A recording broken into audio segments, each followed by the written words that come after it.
Nah, kayak main golf terus katanya. Sekarang pekerjaan utama main golf. Bukan main golf sebenarnya itu terapi penguasaan diri. Wis. Oh, jadi ada filosofinya ternyata ya.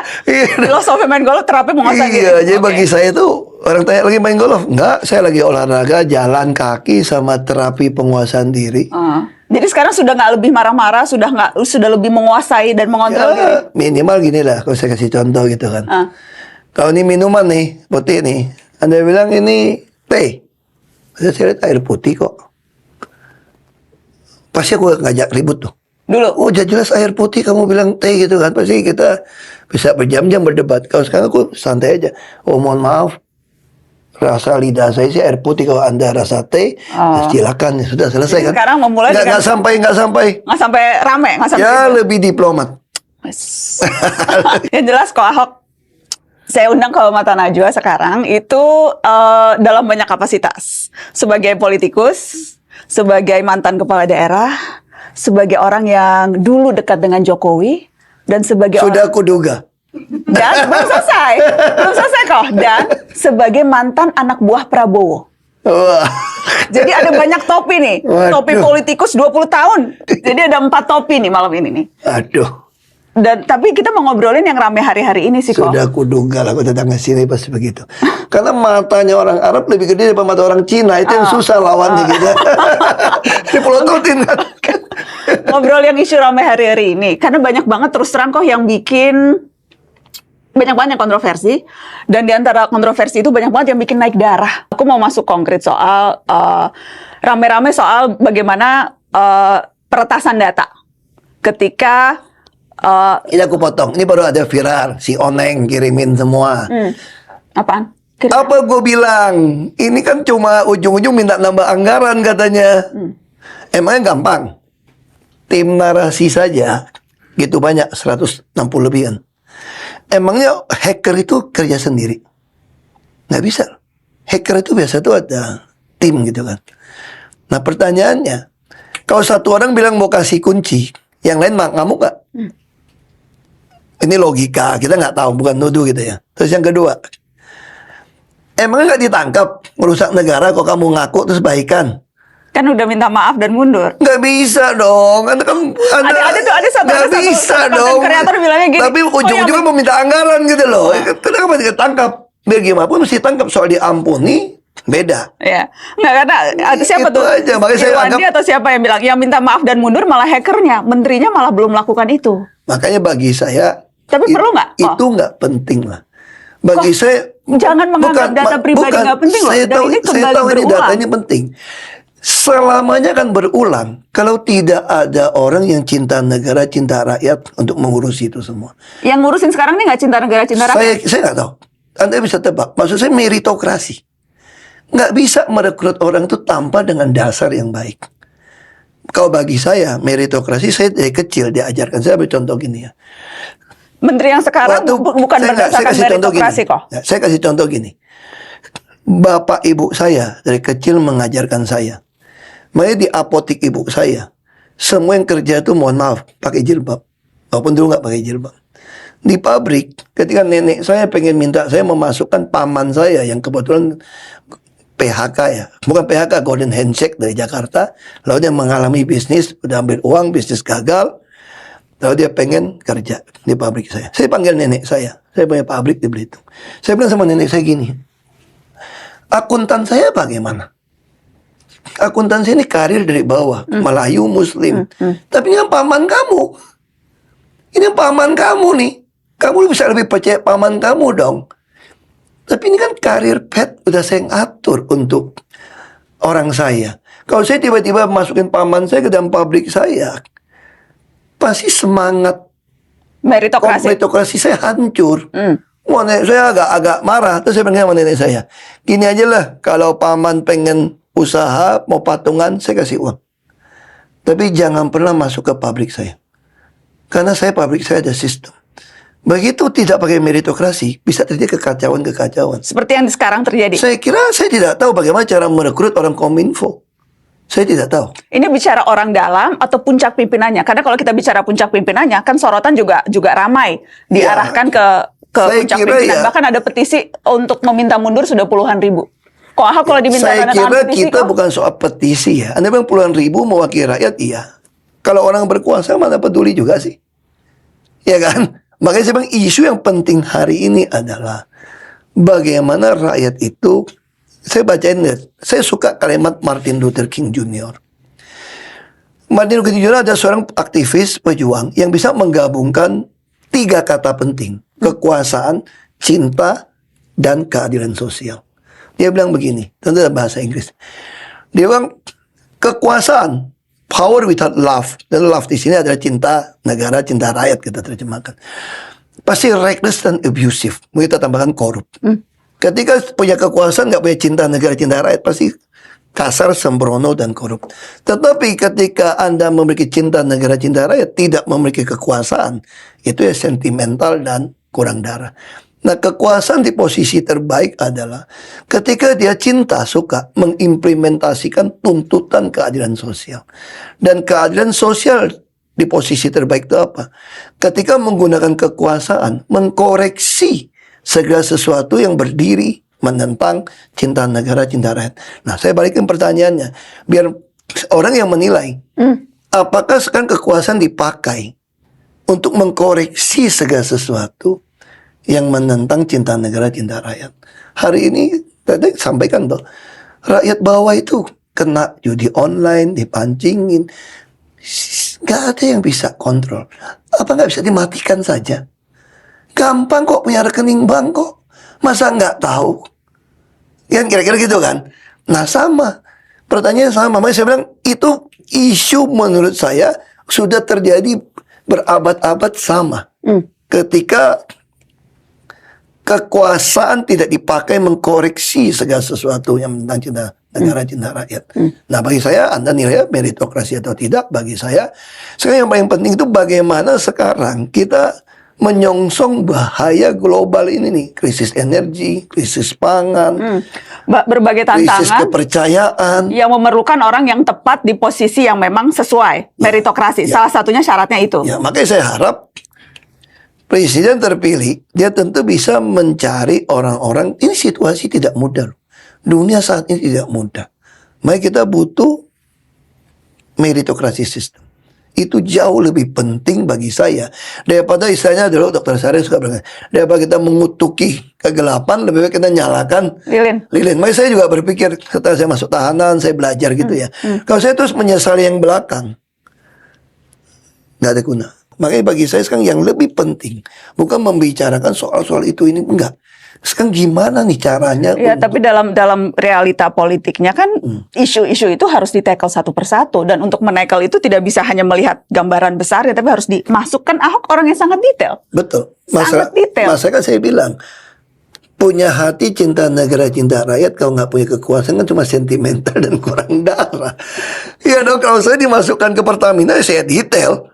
Makanya saya diledekin, Ahok ini komut rasa dirut. Saya bilang bukan, saya komut nyarut dirut. Kurang ajar loh. Ya itu kan, saya kan detail. Saya periksa semua. Anda taruh saya jadi gubernur, tahu nggak? Kenapa saya bisa tahu sampai gitu detail? Semua surat tembusan antar dinas saja saya baca. Dan kadang-kadang saya kasih disposisi. Kalau dia agak-agak nyalain satu tuh agak sok. Disposisinya ada keegoisan sektoral gitu kan. Saya bisa kasih disposisi. Bisa contoh, orang dinas PU mau bikin trotoar, ada pohon. Dia minta izin sama dinas taman untuk pindahkan itu pohon. Nggak dijawab. Ini pohon penting nih. Trotoar masa orang yang disabel tunanetra masa nabrak pohon? Nggak mau pindahin. Nah, saya begitu baca nih. Saya bisa tulis disposisi. Emang negara Kamboja ya? Lu negara mana nih? Terus saya foto. Saya kirim ke WA Group. Kasih WA Group. Senin begitu rapim, saya udah tahu semua masalah sampai detail. Karena saya punya kuasa untuk. Makanya kalau sekarang kita ngomong apa? Kita hanya bisa menghimbau. Berharap. Tuhan udah izinkan Pak Prabowo jadi presiden.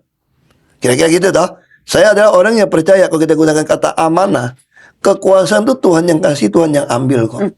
Tuhan kasih sesuatu yang berkuasa pun, bahkan Idi Amin pun bisa gitu ya, atau siapapun, Harus percaya kekuasaan itu Tuhan yang kasih. Oke.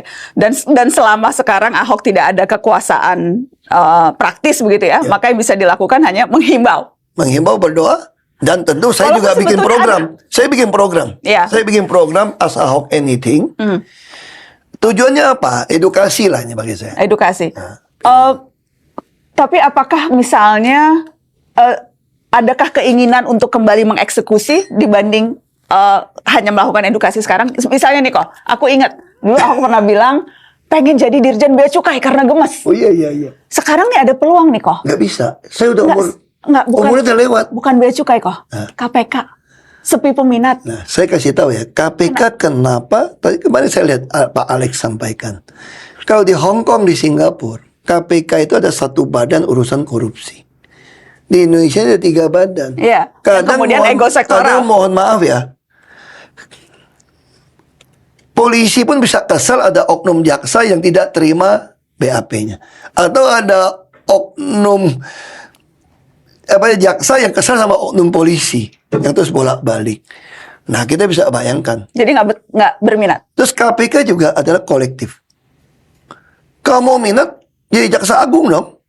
Ya kira-kira gitu kan, kalau masih bisa langsung saya bilang. Namanya saya bilang balik lagi, banyak hal bisa kita perbaiki kalau kita sampaikan eksekusi.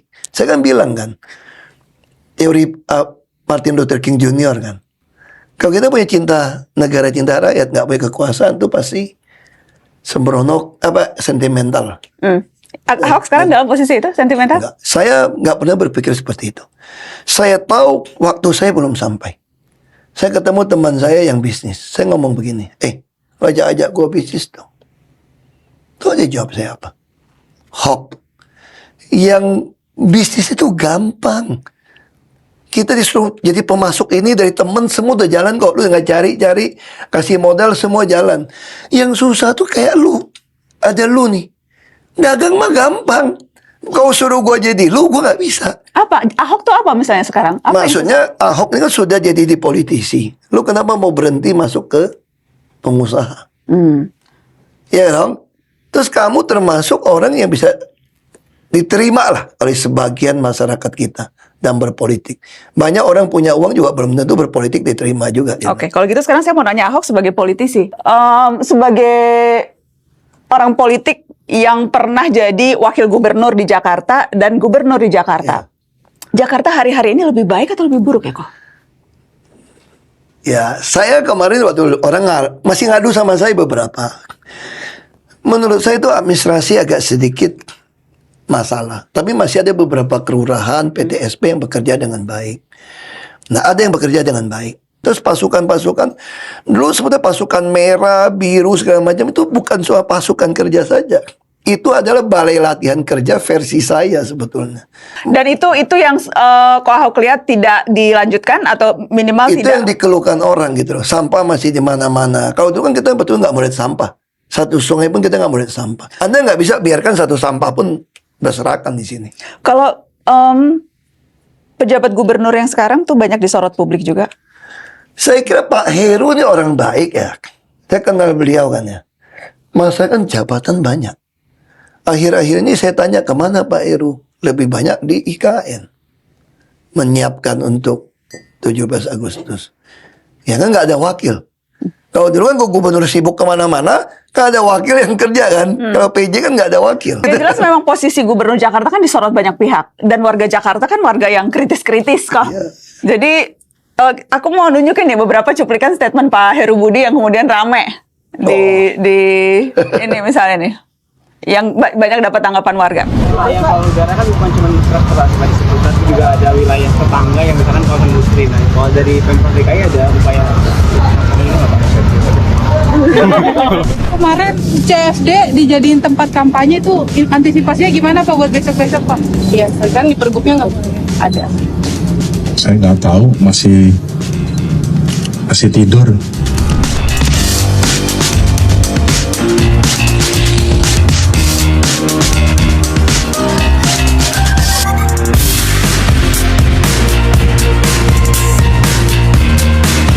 ini yang bener aja. Sungai lebih bersih. Kalau itu pun kotor 1 tahun saya mimpin, mungkin dampak 5 tahun yang lalu nggak diurus kan? Iya kan? Masa saya datang terus kotor? Enggak. Mungkin dampak 5 tahun yang lalu terlupakan diurus. Ya sekarang saya urus. Banyak masyarakat bilang lebih bersih. Kok sependapat tidak dengan penilaian Pak Heru tadi sebelum dia menjabat Jakarta tidak diurus? Saya kira masyarakat Jakarta yang jawab lah.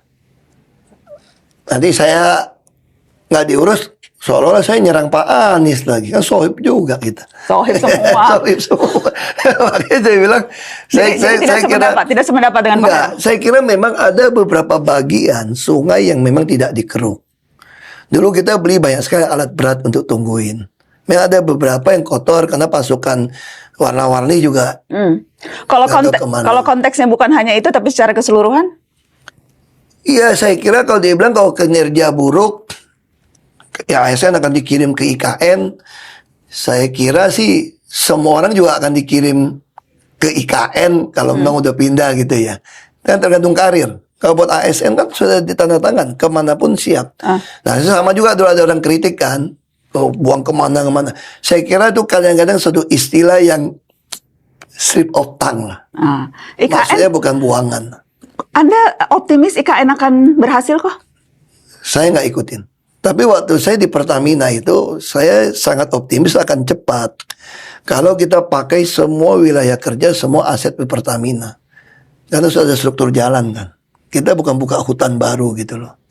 Kalau mau di Kaltim. Akan lebih cepat, kita punya tanah bisa ribuan hektar segala macam. Jadi Anda termasuk kalau yang cuma pengen jadi ibu kota gitu ya, lebih cepat kan? Dan nasib Jakarta setelah nanti IKN menjadi ibu kota, nggak akan ada masalah. Sama, tetap jadi ibu kota, orang pintar banyak di Jakarta, semua orang kaya di sini, bangunan gitu banyak. Yang penting Jakarta dijaga, jangan tenggelam lah. Karena kita kan terus turun kan. Nah mau nggak mau kita mesti nyontoh cara Belanda.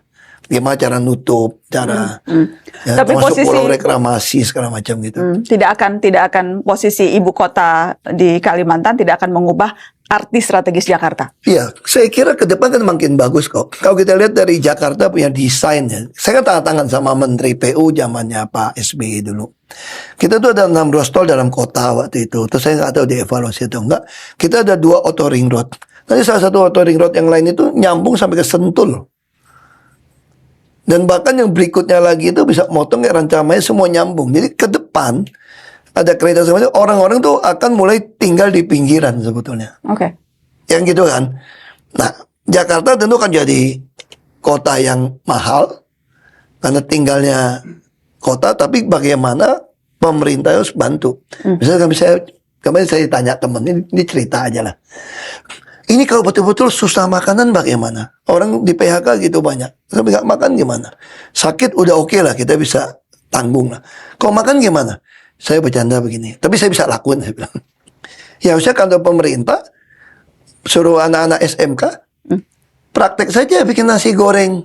Kenapa nasi goreng? Sisa nasi malam restoran kan banyak. Terus nasi goreng terus ditulis. Yang tidak ada makanan silakan makan. Nah kenapa mesti nasi goreng terus? Supaya punya makanan bosan dong pagi siang malam nasi goreng kan. Terus anak-anak SMK jadi praktek. Kita tahu di mana. Buka aja makan. Ini makan siang yang gratis yang beneran. Gak usah pikirin kementerian, gak usah pikirin anggaran gitu loh. Gak usah 71 triliun ya. Saya bilang ya, kalau saya kasih usul itu ya. Adalah teman. Tapi bergizi nggak? Kan ini maunya pemerintahan Prabowo makan siang yang bergizi. Pasti bergizi dong. Sekarang saya kasih tahu gini. Teman saya tanya, ada teman yang memang teman yang di pemerintah juga lah, dia bilang, itu menurut kamu gimana atasinya? Kita bingung loh, mau ngatur makan siang di semua sekolah seperti itu. Saya bilang, kalau saya langsung selesai. Caranya gimana? Duitnya berapa? Kasih ke emaknya masak sesuai yang anaknya suka. Bayangin kalau satu anak dapat 50.000, kalau dia punya 3 anak dapat 150.000. Tinggal sekolah kasih menu. Lo mesti ada daging, ada apa gitu ya. Kalau enggak duitnya gue cabut nih. Sudah. Daripada pengadaan, ada yang ngambil untung, ada packaging, ada tender. Jadi uangnya langsung dikasih ke ibunya. Ibunya aja. Terus hemat satu kementerian, urusan begitu. Terus happy dong. Bayangin kalau orang yang pas-pasan hidupnya ya. dapat 150.000 nih buat belanja. Makan daging sama kakek neneknya semua, mak bapaknya makan semua. Adiknya belum sekolah Jadi- juga makan. Sederhana tuh. Cuma masalahnya kalau kayak gitu mungkin yang mau jadi supplier nggak kebagian aja kali gitu ya. Makanya cara Ahok orang nggak suka kan. Ini praktis, apa yang susah sih? Nggak bisa kayak gitu loh. Emang Yang maksudnya praktis ya? gampang. Oke. Kasihin ke mak lu duit. Ya kan? Ini misalnya ini ide-ide atau contoh ini. Apakah kemudian ini yang waktu itu bilang kok Ahok membuat kok Ahok merasa kalau sekarang dikasih jabatan gubernur sudah lebih siap? Itu Bukan. konteksnya karena itu udah lebih Bukan. punya ide-ide Oh, bukan. macam-macam ini. Kalau ide dari dulu mah aku mah nggak putus-putus lah. Cie. Ya, karena teman banyak. Kan dengan si A, si B, si C gitu kan. Dia waktu ngomong, aku dapat ide kan. Tapi kalau ini bukan. kenapa? Kenapa waktu itu bilang saya sudah lebih siap jadi Oh, gubernur? iya dong. Anda pernah nggak kuliah S3 di Makobrimob? Ini jebolan Makobrimob, bos. Itu kok aku serius nanya, jebolan Makobrimob itu menurut Ahok menaikkan Bukan. harga, bukan justru menurunkan. Saya nggak bicara harga. Kalau harga sebenarnya kekuasaan Tuhan kasih orang milik kok. Yang saya maksud, Anda di dalam itu belajar menguasai diri. Karena yang paling penting pun, penguasaan diri itu melebihi orang yang menaklukkan kota. Jadi kalau kamu jadi jenderal yang hebat, bisa menaklukkan satu kota, itu kalah dengan orang yang bisa menguasai diri. Nah, itu kelemahan saya kasih contoh kan. Kalau dulu dia bilang ini bukan teh air putih, gua ajak lu ribut. Berjam-jam tuh, ngabisin waktu gitu. Kalau sekarang saya cuma sekian. Karena di dalam tuh saya belajar. Dan kemudian Nah, itu jadi satu, saya bilang kan. Saya jadi belajar banyak di dalam. Banyak orang tanya, kalau dunia bisa diputar balik, kamu mau nggak kalau bisa menghindari? Kan biasa film-film kan gitu kan, waktu gitu kan, putar, lalu kita supaya menghindari itu. Anda bisa jadi gubernur, tapi Anda juga tidak masuk ke tahanan. Itu yang saya maksud. Saya bilang, saya pilih tetap sama. karena Kenapa? Ya. Karena saya akan jauh lebih siap jadi apapun ketika saya bisa menguasai diri saya. dan apakah memang Itu yang saya maksud itu. dan ketika mengatakan itu berarti siap kalau kita bicara konteks politik hari-hari ini yang di depan mata kan pilkada Ya. serentak. Termasuk juga kesiapan untuk maju ke salah satu pilkada Dan apakah saya bilang, Jakarta saya atau masih apapun. tetap politisi kan. Sebagai kader politik, di tugas manapun bisa. Tapi sebagai teman Ibu Mega, saya pasti bilang dong, Bu, saya nggak mau yang itu, Bu. Ya, kira-kira gitu. Jadi nggak mau yang mana kok? Iya, tapi suruh teman-teman suruh pergi nih. Ke NTT lah, ke Sumut lah, ke Bali lah, kemana-mana. Saya bilang, aduh Bu, kalau boleh jangan deh Bu. Mari Bu, tugasin saya tuh ngajar aja. Di Jakarta nama Ahok kan muncul di rekomendasi Masa Jakarta DPD. tuh PDI Perjuangan nggak bisa majukan. Kursi kurang 6. Makanya dengan cara pemikiran yang sama, teman-teman bilang begini, daripada lu kagak maju, kenapa nggak maju di Sumut? Karena di Sumut kursi cukup kan. Terus saya bilang, dari dulu, ini mirip kayak dulu di Bangka Belitung. Saya ngumpul KTP nggak kekumpul Jakarta. Terus kenapa nggak pulang ke Bangka Belitung jadi gubernur? Saya jawab, saya ini bukan mau jadi gubernur kok. Saya ini cuma mau jadi showcase, kasih tahu nih, ini loh bisnis model. Kalau mau memanage kota itu seperti apa gitu loh. Oke. Kalau mau manage rakyat itu seperti apa. Supaya ada standar. Jangan orang merasa, nggak mungkin lah punya gubernur yang tiap pagi siang malam balasin WA kita, ngurusin kita. Terus datang ke balai kota diladenin. Nggak ada apa, dibantuin. Kan itu kan persepsi kita dulu. Nah ketika saya muncul di Jakarta, balai kota jadi milik semua orang. Oke. Lo nyangkut ijazah, semua operasional saya kirim, bantu. Kan jadi itu sesuatu yang saya maksud. Kembali ke situ. Jadi sebagai kader partai akan tunduk pada apapun keputusan partai. Dan saat ini keputusan partai belum ada karena Nah, untuk kalau kita bicara di Jakarta kan Partai udah putusan gini, sebetulnya Bu Mega udah minta sama saya, makanya saya ngajar kan. Kan Bapak kepala daerah sudah dapat rekomendasi surat. Nah, saya disuruh ngajarin gimana sih caranya bisa menang. tapi berarti bukan sebagai calon. Kelihatannya bukan ya.